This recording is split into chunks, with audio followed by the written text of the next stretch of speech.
Good morning all of you.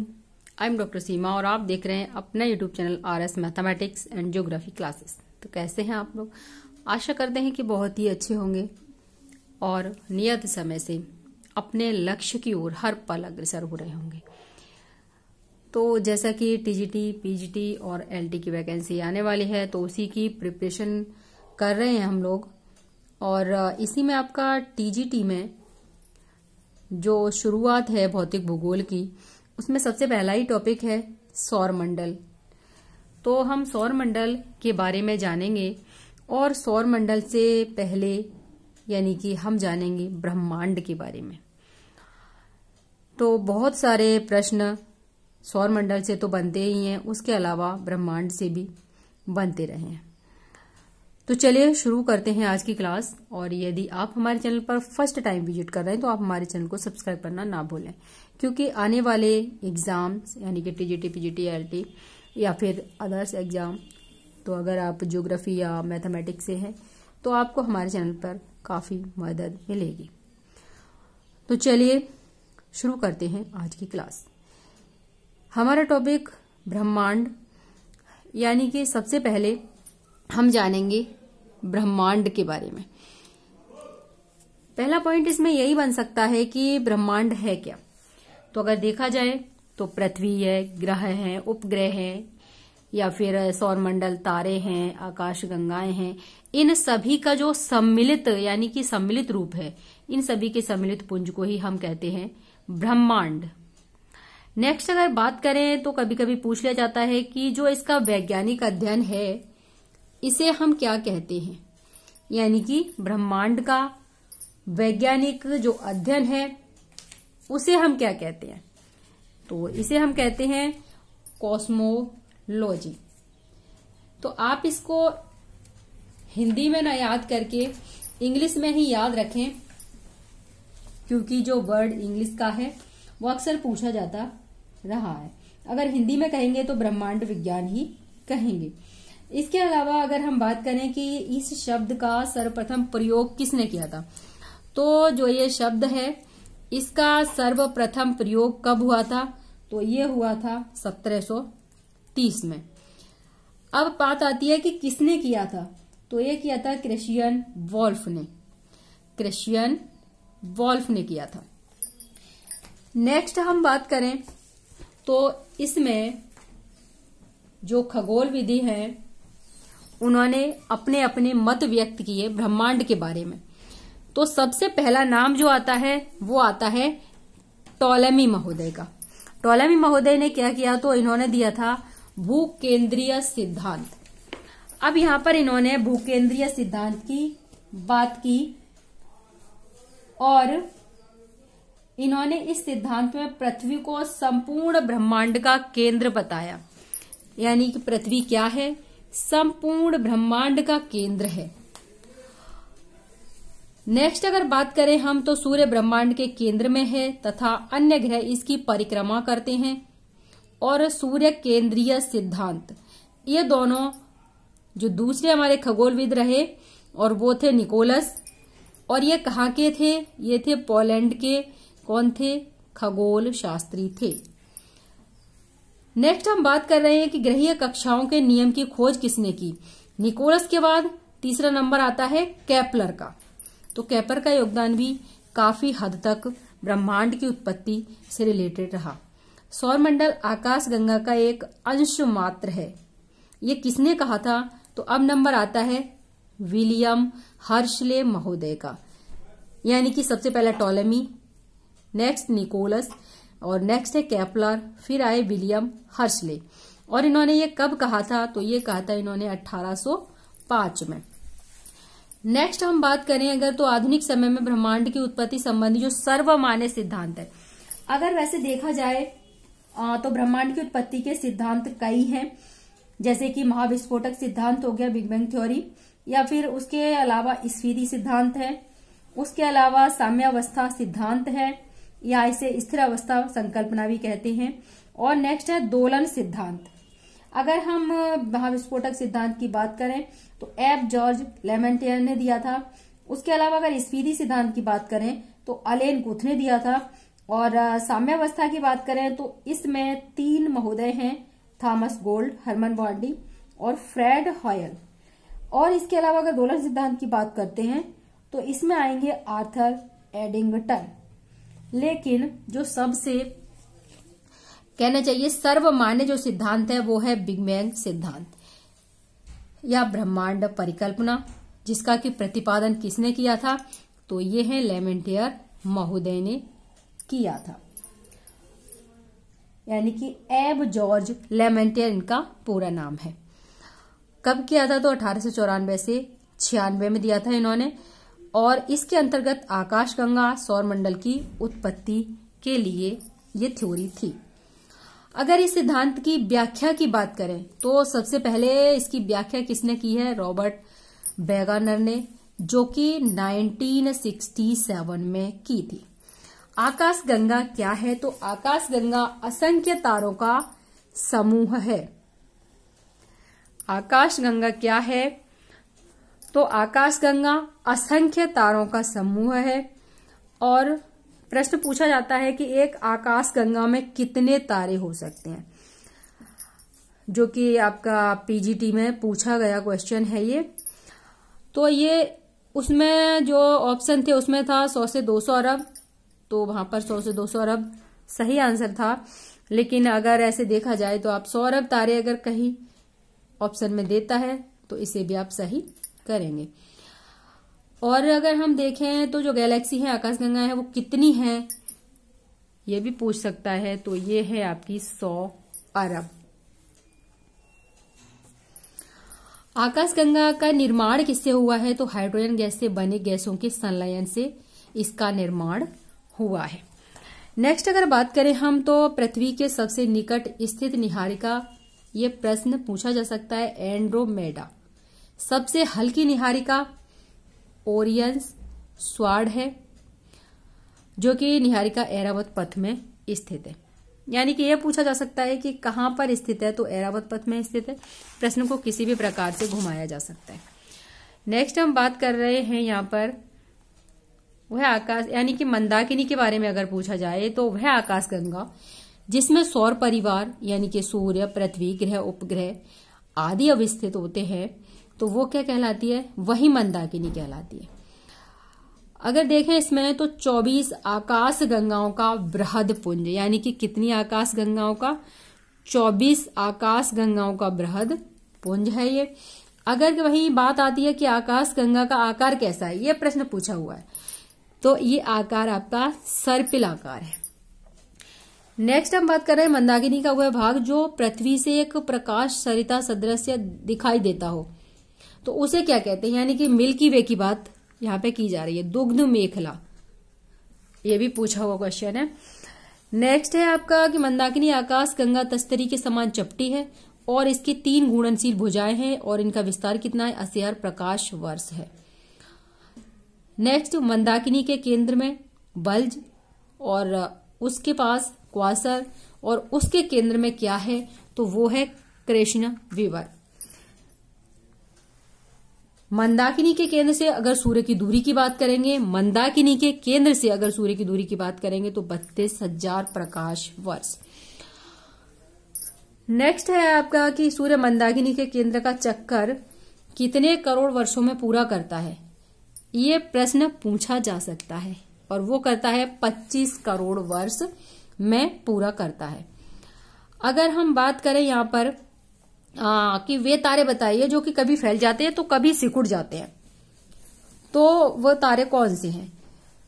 तो वो तारे होते हैं, उनका नाम है सेफाइड है, आरआर लायर है, और इन्हें कहते क्या है? तो इनको कहते हैं स्पंदन तारा, स्पंदन तारा।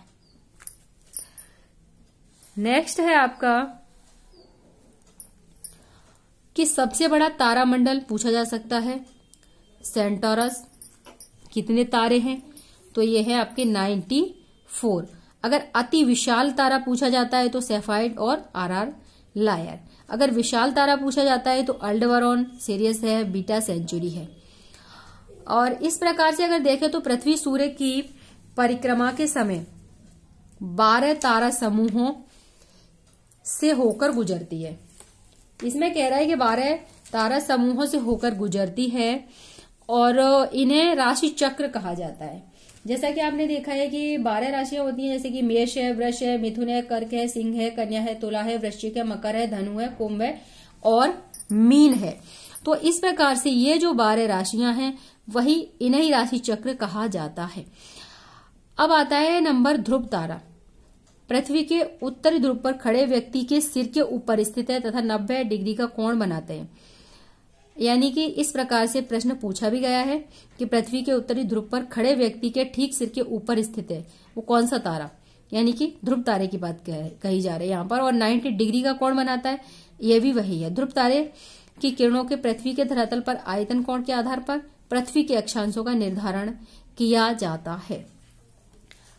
नेक्स्ट हम बात करें तो यहाँ पर है ध्रुव तारे की दूरी की बात कर रहे हैं। ध्रुव तारे की दूरी की बात करें तो ये है 700 प्रकाश वर्ष दूर। उर्सा माइनर या फिर लिटिल वियर तारा या समूह का ये सदस्य है। यानी कि ये किस तारा समूह का सदस्य है अगर पूछा जाता है तो लिटिल वियर तारा या फिर उर्सा माइनर। ध्रुव तारे को 24 घंटे एक ही स्थान पर देखा जा सकता है। पूछा जाता है कि ऐसा कौन सा तारा है कि जिसको एक ही स्थान पर 24 घंटे तक देखा जा सकता है, कहां पर? उत्तरी गोलार्ध में। नेक्स्ट हम बात कर रहे हैं तारा यानी कि प्रकाशवान व प्रकाश उत्पन्न करने वाले खगोलीय पिंड हैं। अगर हम बात करेंगे गोल्डीलॉक्स जोन, तारे के आसपास का यह ऐसा क्षेत्र है जहां परिक्रमा करने वाले ग्रह की सतह पर तरल जल काफी मात्रा में मौजूद रहता है। गोल्डीलॉक्स जोन को निवास योग्य जोन भी कहा जाता है। यानी कि यहाँ पर निवास योग्य जोन कौन सा है इसमें? वो है गोल्डीलॉक्स। प्रकाश वर्ष की हम बात कर रहे हैं से, तो प्रकाश वर्ष का मतलब है कि एक वर्ष में प्रकाश जितनी दूरी तय करेगा वह एक प्रकाश वर्ष होगा। अगर हम इसकी माप की बात करें तो प्रश्न यहां से सीधा पूछा जाता है कि एक प्रकाश वर्ष बराबर बताइए कितना होता है। तो ये होता है आपका 9.46 इंटू 10⁻12 किलोमीटर।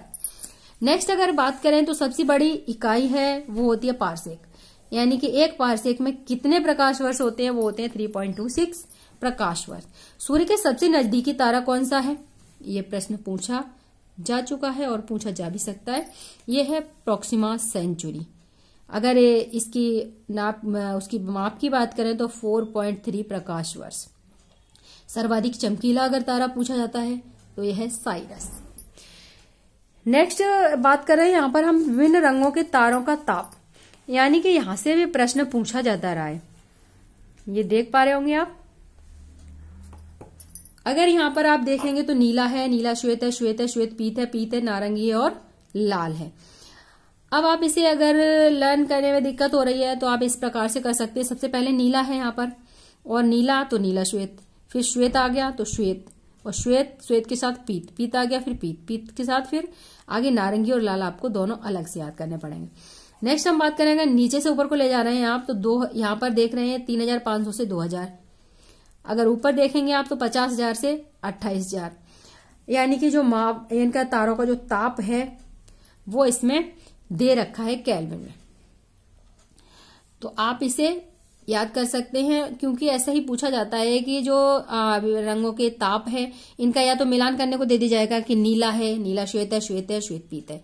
एक तरफ आपके ये तारे दे दिए जाएंगे, उनके रंग दे दिए जाएंगे तारों के, और दूसरी तरफ उनका ताप दे दिया जाएगा और मिलान करने के लिए प्रश्न पूछा जा सकता है। ठीक है, तो नेक्स्ट हम बात करें तो यहां पर है बौने तारे की संरचना की सर्वप्रथम खोज किसने की थी? R.H. फाउल महोदय ने की थी। न्यूट्रॉन तारे की सर्वप्रथम खोज किसने की थी? तो ये थे मिस जोकालिन बेल। इन्होंने 1967 में ये किया था। न्यूट्रॉन या पुल्सर, यानी कि इसका दूसरा नाम क्या है? पुल्सर। काला बामन सिद्धांत का प्रतिपादक तो ये थे एस चंद्रशेखर है इसमें, और ये प्रश्न पूछा जा चुका है।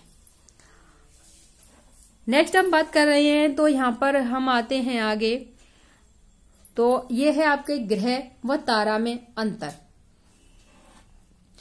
यानी कि ग्रह और तारों में क्या अंतर है। अगर आप देखें तो जो अपना प्रकाश यानी कि जो ग्रह है क्या उसका अपना प्रकाश है? तो अगर आप इसमें यानी कंफ्यूजन होता है आपको, तो आप सोचो कि आपका ग्रह यानी कि आप पृथ्वी पर रह रहे हैं। जब आप पृथ्वी पर रह रहे हैं तो क्या पृथ्वी तो ग्रह है, लेकिन पृथ्वी का अपना प्रकाश है? बिल्कुल नहीं। किसके प्रकाश से प्रकाशित होती है? सूर्य के प्रकाश से प्रकाशित होती है। स्वाभाविक है कि क्या है, अपना प्रकाश नहीं है ग्रह का। वो कहां से? सूर्य के प्रकाश से प्रकाशित, वह ठंडे होते हैं।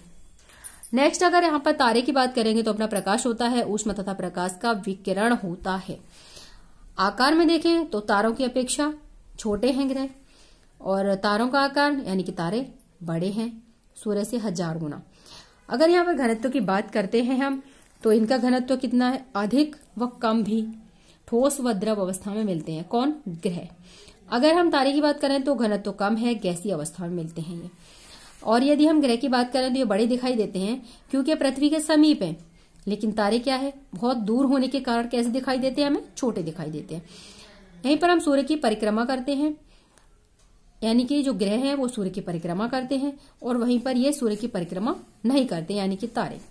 नेक्स्ट अगर हम बात कर रहे हैं तो ग्रहों की स्थिति बदल जाती है, और जो तारे हैं इनकी स्थिति यानी कि स्थिर रहते हैं।